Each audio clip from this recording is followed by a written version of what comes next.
We are going to go ahead and get started today as more people trickle in. I am Stevie Sy. I'm one of the pharmacists with Mountain Pacific Quality Health, and we are going to talk about improving immunization rates today for COVID-19, pneumococcal and influenza vaccines. And today's discussion is going to be mostly about vaccine efficacy, so how effective those vaccines are. For today's content, I'm going to share some updates on the COVID-19 vaccine rates and the vaccine eligibility changes and administration changes that have occurred in the last month or so. And then, like I said, we're going to talk about those efficacy rates and how we can guide those conversations around adult immunizations. With the new COVID-19 vaccines, vaccine efficacy has really been front and center in the lay media. It's now something that people are familiar talking about, and we can anticipate that more patients will be curious about how effective other vaccines are. And so the goal is to give us some tools to talk about those things with patients so that we're prepared for those conversations if they come up. We are hopeful that there will be some good discussion at the end of this as well to talk about how things are going. We want to review how those conversations are happening in your practice sites, and also what hesitancy is looking like in your communities now that we are, like I said, a month into this series, how things are changing. So please stay with us at the end. We are going to do some interactive discussion around those things. Diving right into our content, I thought it would be important to talk about how our rates have changed for the COVID-19 vaccines for our Mountain Pacific region. I've broken it down into several different snapshots for you. We have all ages with some caveats in the way that that is collected. Ages 18 and up and age 65 and up. So for Alaska, they've got about 50% of their population covered now for those 18 and older, which is wonderful. Hawaii is over 50%. Those two states are right at the national average for COVID vaccination. We are starting to see some good coverage in our pediatric population. Previously, those vaccines, we had Pfizer that was approved for 16 and up, so we started looking at pediatrics there. There have been some changes that we'll talk about on the next slide. But our high risk population, those 65 and older, those that are most likely to suffer major morbidity or mortality from COVID infection, have great coverage in Alaska, Hawaii, and pretty good coverage in Wyoming. We're seeing sort of a upside down effect in our Pacific territories. Those populations are not getting covered as quickly. Likely that is due to some catch up with healthcare workers, but something interesting is happening there in the territories. So if we have anybody that's on from those communities, we're hopeful that we can talk about what might be driving that lower rate in our 65 and older population, because it is important to get those folks protected as they are at increased risk. When we talk about how things have changed with COVID vaccine eligibility and administration updates, there were three pieces that I picked out that were most important, I thought. First of all, a little over a week ago, the Pfizer BioNTech COVID-19 vaccine was approved under the EAU for use in adolescents aged 12 to 15. So that means it can now be used from 12 through end of life, which is exciting. We're anticipating that Moderna will have that approval here in the near future. They've submitted their data. So more coverage in that vulnerable adolescent population. Thankfully, we don't have to worry too much about morbidity, so harm from infection and mortality, so which would be death. But that is an important population to cover with these vaccines because they likely can become vectors and spread the illness to others in the community, even though they are largely unaffected. So helping to vaccinate that age group will be very important to help reduce further our community transmission rates, and will help get us to herd immunity, which would be wonderful. The Johnson & Johnson vaccine has been in the news quite a bit. Their emergency use authorization was reaffirmed by the FDA and the ACIP following good review of some safety information concerning that rare clotting disorder. So we were seeing clots in conjunction with thrombocytopenia, which is very rare. The risk of that has been determined to be right around 1 in 800,000, highest for women aged 18 to 49 years. And so now there is a new warning for that rare clotting event for women of childbearing years, lower risk in men and women who are outside of the childbearing ages, but still something to be aware of and something we should consider when we talk about risk versus benefit for these patients. And then something that was very important to me is in terms of being able to quickly immunize a lot of people for a lot of things, we can now give the COVID-19 vaccine without regard to timing of other vaccines. So as we approach flu season, we can give an influenza vaccine and a COVID vaccine at the same time. As pediatric populations become eligible, we can give the COVID vaccine at the same time as other pediatric vaccinations. So this makes it easier to maximize our contact with our patients to make sure that every clinical interaction we have can really deliver the best possible vaccine coverage possible, now that we've removed that 14-day waiting period. So if you have a patient who needs a pneumococcal and a COVID vaccine, it is perfectly fine to give those at the same time at this time. More research is being done to see if that impacts the vaccine's ability to build an immune response at all, but there does not appear to be any concerns at this time. And vaccinating for all needed vaccines at one appointment is a best practice. So this makes it easier to make sure our patients get covered faster. That catches us up on the different changes to the COVID-19 vaccine rates and who is eligible.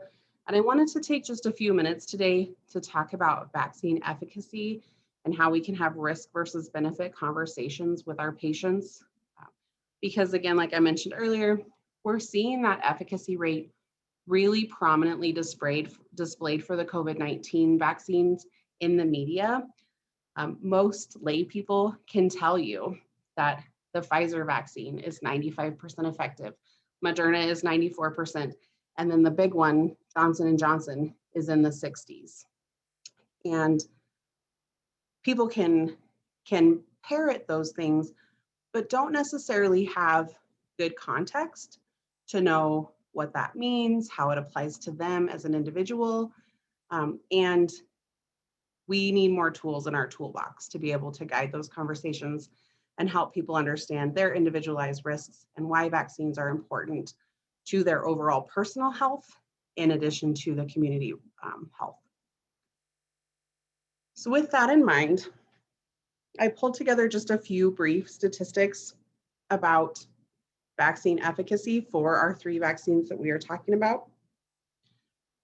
So great things to know.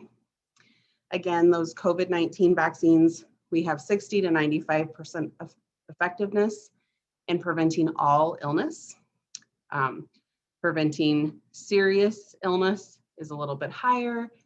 And then we're seeing a 95 or greater reduction in hospitalization when we look at our real world data. So for United States population, we still can be really guaranteed getting a COVID-19 vaccine will reduce that risk of severe illness, will virtually eliminate that risk of hospitalization, virtually eliminate that risk of death. And those are the most important reasons to give these vaccines. And that is what we measure when we look at the risk versus benefit to approve a vaccine. We look at a large indicator of benefit. So for COVID, it was real cut and dry what we should do there, what we're trying to prevent. And things are similar when we talk about pneumococcal and influenza. So an influenza vaccine, when we look at the data over the last couple of decades, we can reduce the risk of flu-associated hospitalization by about 37%. It's harder to get good data for that long period of time about other benefits of the influenza vaccine, but we know without a strong statistic to throw at it that getting your flu shot reduces your risk of severe flu illness. We always say if you get it and you get flu, probably you'll have a more mild case than you would have had you not been vaccinated. And we are likely reducing deaths from influenza-like and influenza illness.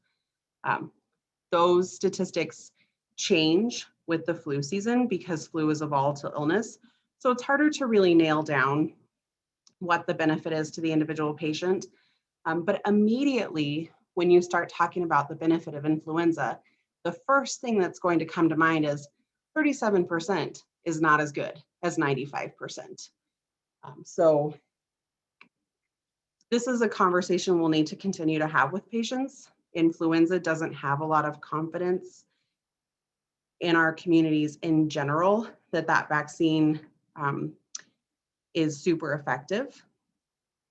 It's tough to match the flu vaccine season to season to what may or may not circulate.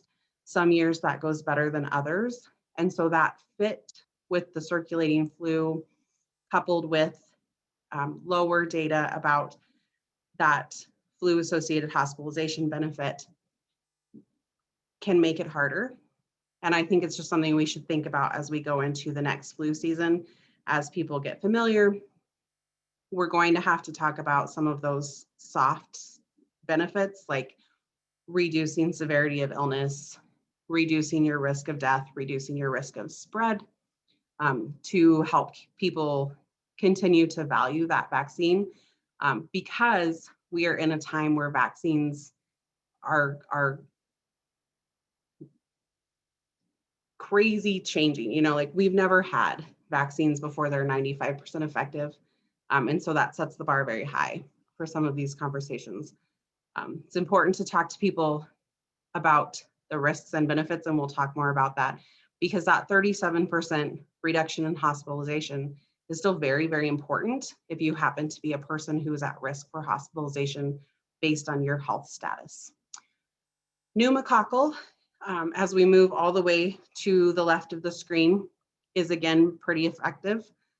It's 60 to 70% effective at preventing invasive pneumococcal disease.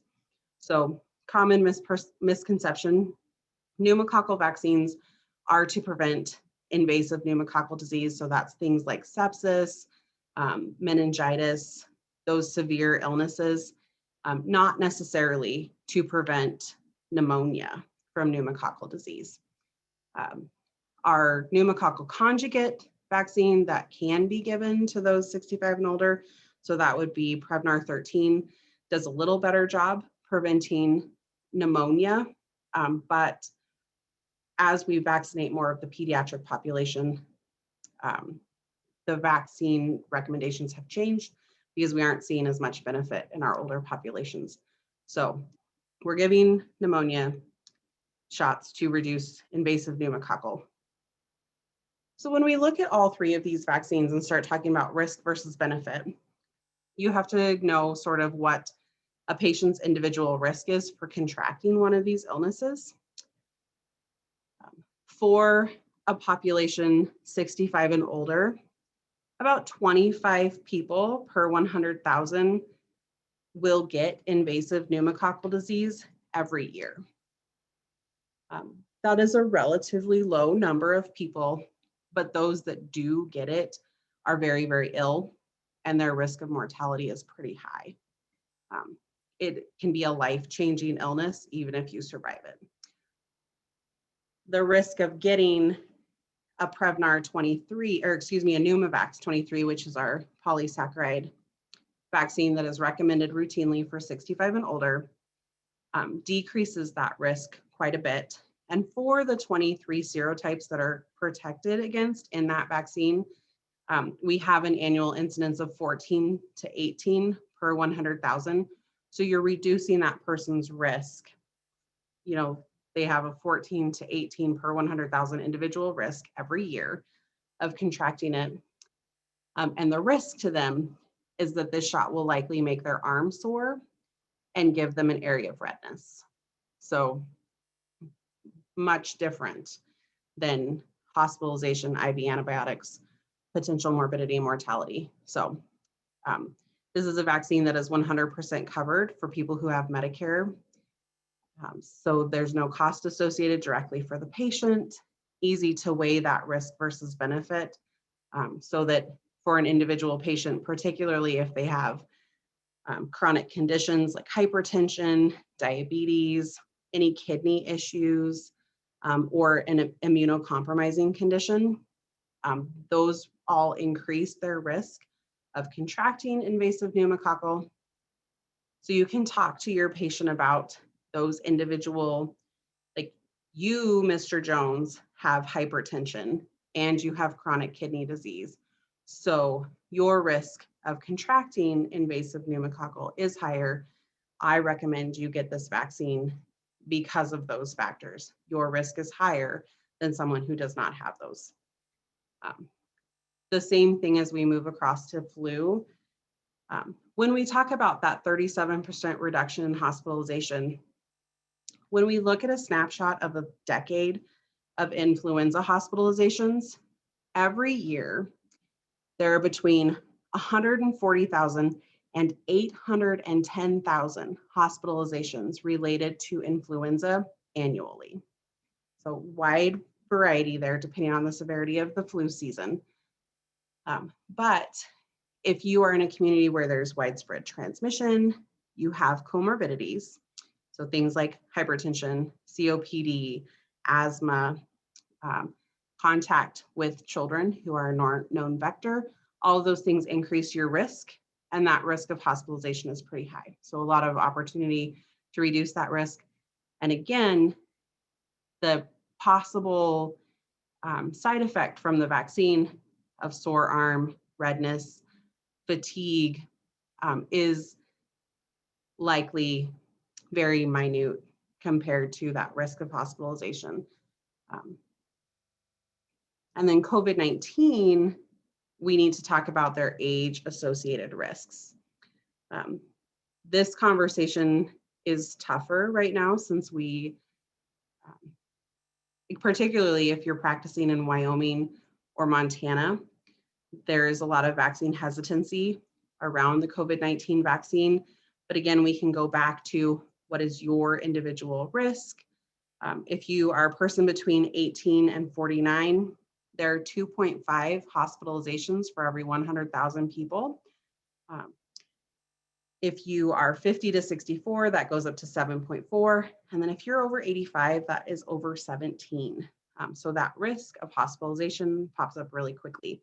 And those comorbidities play into it. We have really good information where we can really break down for a patient, here are your risk factors, this is why I'm concerned about you, and put it into our strong recommendations so that we can talk about efficacy. Because the numbers on the screen that you're seeing, those percentages, are not very personal. They are not individualized. It's really important that we get good at talking to people about what we're worried about for that particular person. So with that in mind, I want to share a quick resource here.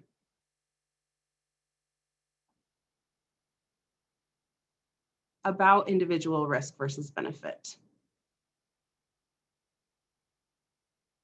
So this is a CDC tool where they looked at how we have those conversations. It is specific for COVID-19, but you can use this as a framework to start talking to people about risk versus benefit for your individual patients because things are the same. Your age matters when we talk about these illnesses. Your health state at baseline matters. And then community spread of those communicable illnesses matter. So you can see on here, this talks about your age-specific incident of hospitalizations. That gives us real hard data of you have, in your population, X number of people are being hospitals right now. We are seeing this much transmission. We can talk about how many of those people have severe illness, they go to the ICU or they die.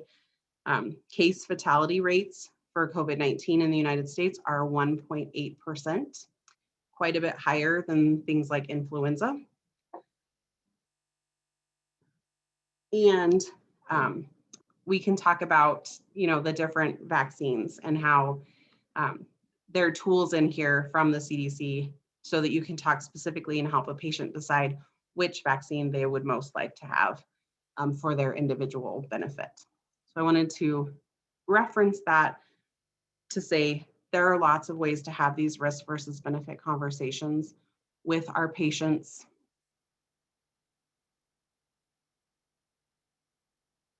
To allow us to have good guided discussions.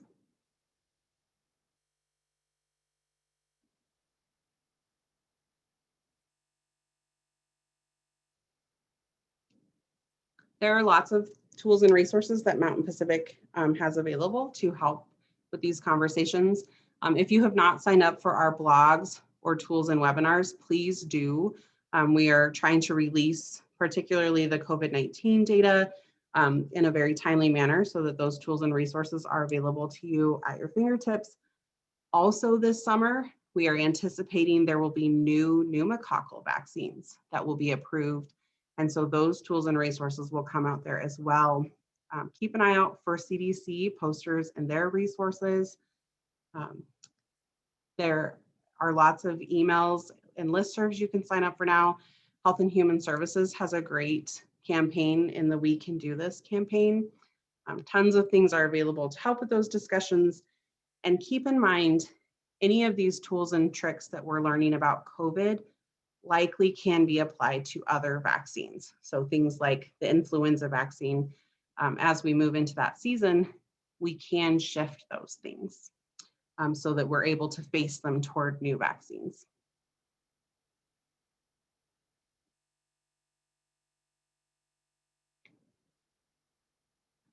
There is a lot of resources that will come out today. Here's one page, and then we have a second. That risk versus benefit tool that I referenced will be in there.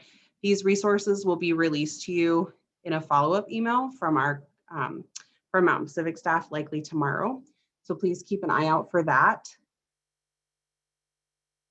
And that wraps up our discussion about how we do this risk versus benefit, talking about efficacy conversation. And I'm hopeful that you all will move with me now to a platform called Menti. If you look in your chat section, there is a link that you can click that will take you to Menti if you're on your computer. If you happen to be on the phone, you can go to www.menti.com and use code 1308-0912 to help pull you into that. And I'm hopeful we can move over there to talk about how things are going. Were you able to do some of your motivational interviewing conversations? And then this is where we're hopeful we can talk about our vaccine hesitancy.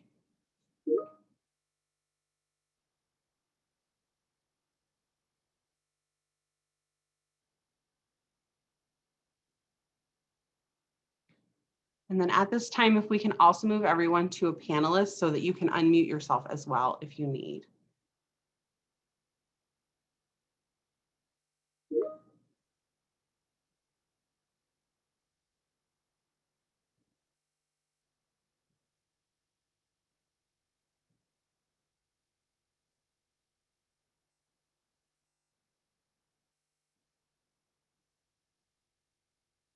Perfect. I see that people are able to join us at Menti.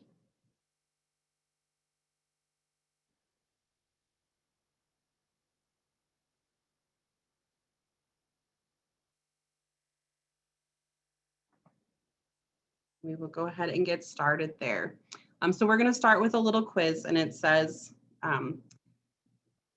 I have had my 2 or 3 motivational interviewing conversations with my peers. And we're just looking for a yes or no here. There are no right or wrong answers.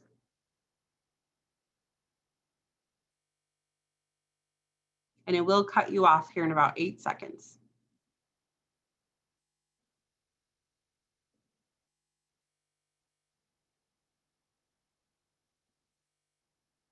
Perfect. Thank you for everyone that responded.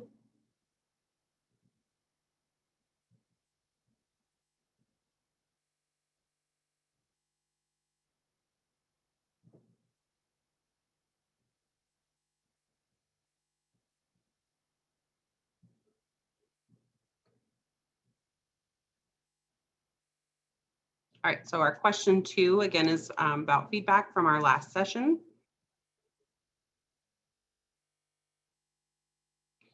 And I'm curious if your practice has implemented adult immunization standards. So yes, no, or I don't work in an applicable practice.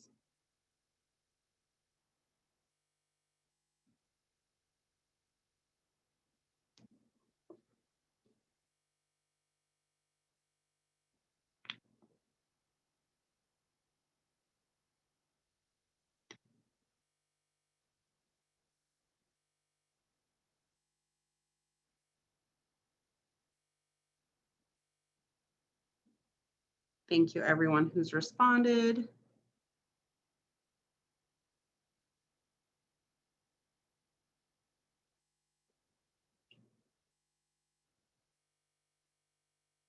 And I offered or recommended a needed vaccine to at least 2 patients.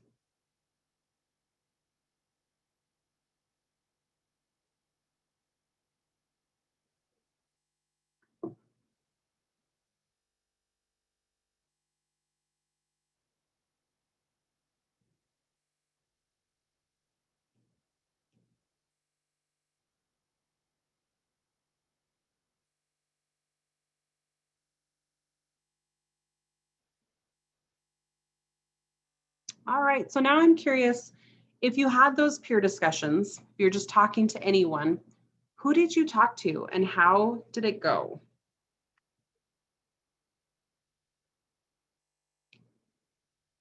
So you should be able to go ahead and um, enter your comment. Um, just let us know, was it comfortable? Was it uncomfortable? Were people receptive?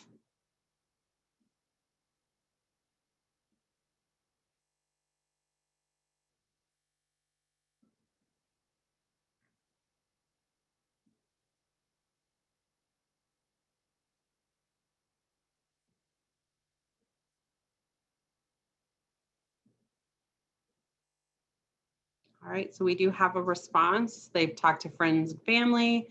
Some are hesitant, but talk to one person and getting the vaccine for another's sake. It's a bit scary. I agree. Those conversations are scary. Um, I talked to one of my mom friends who is vaccine hesitant and felt like that conversation was uncomfortable. Um, Say another person said family member eventually convinced that person. That's wonderful. People are definitely talking with their friends and family, hoping to get them to then talk to their friends and family. That's a great strategy for increasing vaccine rates. We all have that ability to influence people in our sphere. And so that's a wonderful way to get people that we care about protected.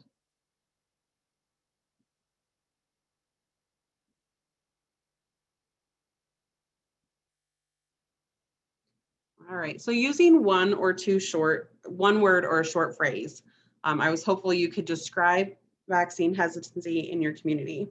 Do you feel like this is a big issue, not an issue, changing? We would like to hear how you feel, just quick off the cuff, about vaccine hesitancy in your community.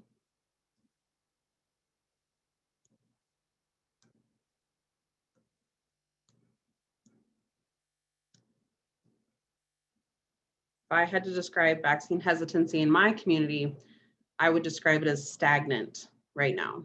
Not much is changing. Slowing, political.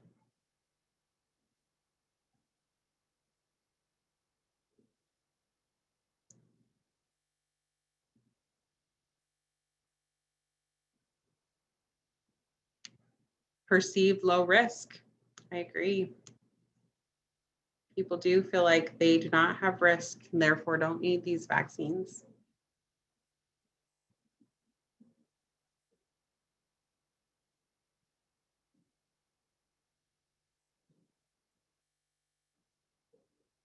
Wonderful. Well, thank you everyone who's participated. If anyone has a question and feels brave, feel free to type it into chat.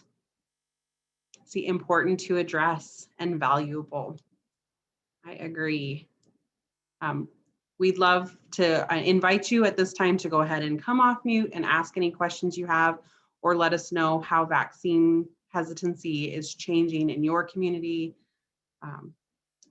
What else can be done to impact those things?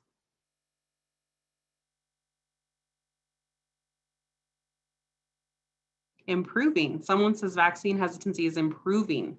If that person would like to come off mute, I'd be very curious to hear if there's anything driving that in your community.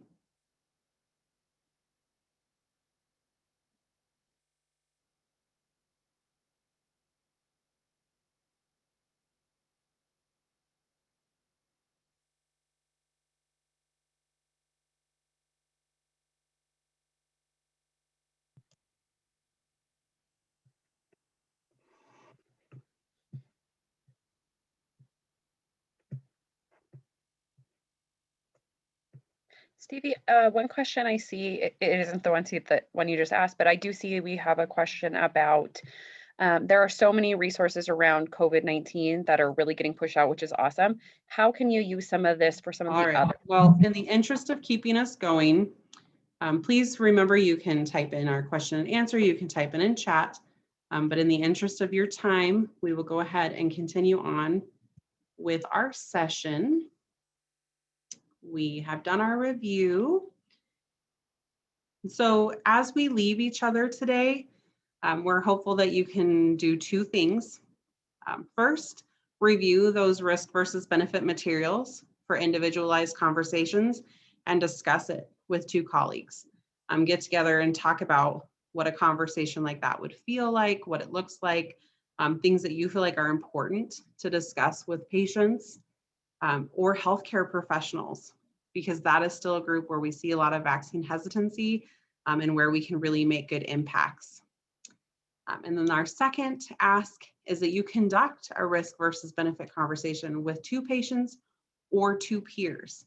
Again, we're going to keep hammering on this vaccine hesitancy in healthcare professionals. We really want to make sure that those people are not left out of the conversation. Remember that you can enact change in your work environment as well. So be prepared next time to come back and talk to us about how that went.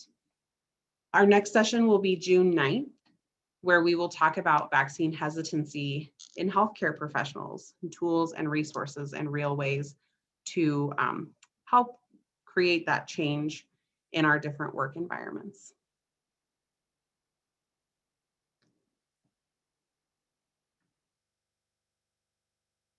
We will have one last call for questions here or comments, successes, things that are going well. We would love to hear any of those things.